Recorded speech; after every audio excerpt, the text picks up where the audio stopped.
Today, when the Dow's down 180 and the words QE3 keep cropping up again and again, whether you like it or not, do you expect the Fed to step in with some kind of additional easing? Obviously, that's the only thing they know how to do, and they're desperate. They have no other options. Even though I think that makes conditions worse, I think they'll continue to do it. I'm sure they have been purchasing a few Treasury bills in these last few days since the national debt limit was raised. So QE seems to go on constantly, but maybe they'll announce a precise program to try to calm the markets down a bit. But it certainly won't solve our problem. We took a listen to the testimony, the hearing the other day where you addressed the Fed chairman and asked him whether gold was money, and he said no. And then you asked him, well, then why do you have so much of it? And he said it's tradition. I don't think I ever got a sense as to whether or not you were satisfied with that answer. Well, I thought it was sort of humorous because, obviously gold is money, and it is not because I say it's money. It's because history says it's money.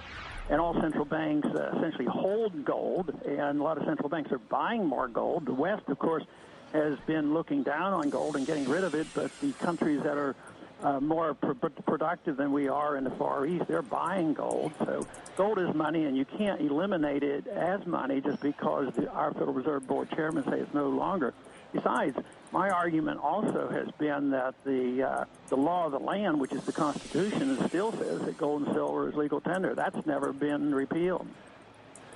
Congressman, I want to ask you about a potential move to a gold standard, which perhaps you would like to see.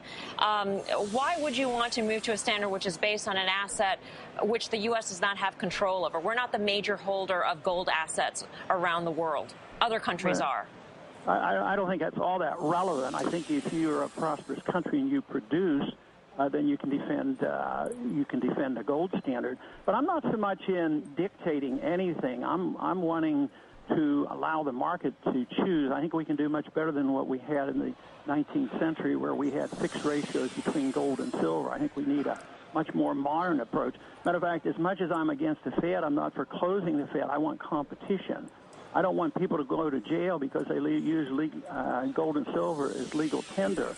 And I want to make it legal to compete. This was sort of Hayek's viewpoint of competing currency, so I'm much more in favor of that and deciding what should be money. I just think that history shows that they will choose gold, and I think gold is acting as a very strong currency right now because people are very, very nervous. And guess what? They're going to gold. Mr. Ryan, you have a very radical strategy for a smaller government. You don't like Social Security, Medicare very much. You're not totally in favor of public schools, say some. Given the backlash that there was with Paul Ryan's attempt to cut Medicare and Social Security, do you think that there's mileage in that with the American people still when $1 in $5 received at a personal level comes from entitlements? Well, that's the key political question.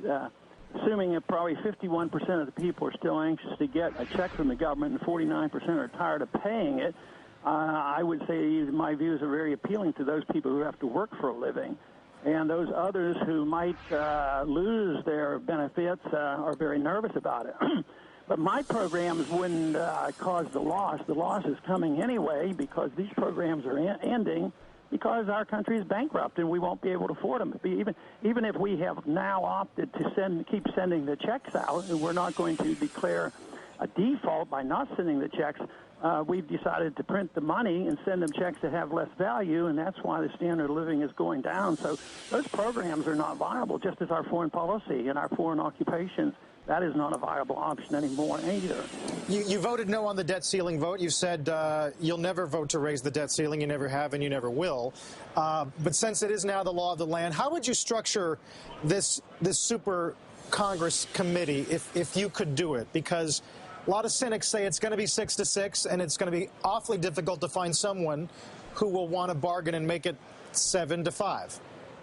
Well, I would challenge it in the courts, and I would say that it's not a constitutional function. There's no authority to have a super Congress who takes over for what the House and the Senate is supposed to do. You think the committee is unconstitutional?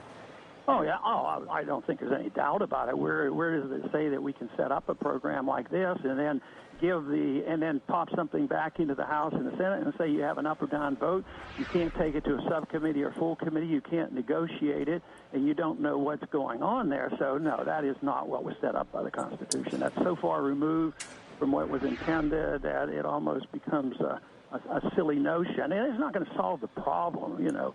We have to decide what our country is all about and what the role of government ought to be. So if it's strictly a budgetary thing that can be settled with by appointing 12 select individuals, but they're not dealing with, do we need to change our foreign policy? Do we need to change our attitude about the entitlement system? Do we need to change this system where we have a Federal Reserve that monetizes our debt, which is the moral hazard of the economy? Because that's why Congress spends, because they know somebody will buy the debt, and it's been going on wholesale since 1971, since we've lost the last link to gold. And so these problems that we're facing today were anticipated and expected by all the free market economists ever since 1971. You know, some people have pointed out today that those who are most opposed to QE3 have, in a lot of cases, have the most to gain because a lot of them are in gold, and if the Fed plows ahead, that's more money they're going to make in the yellow metal.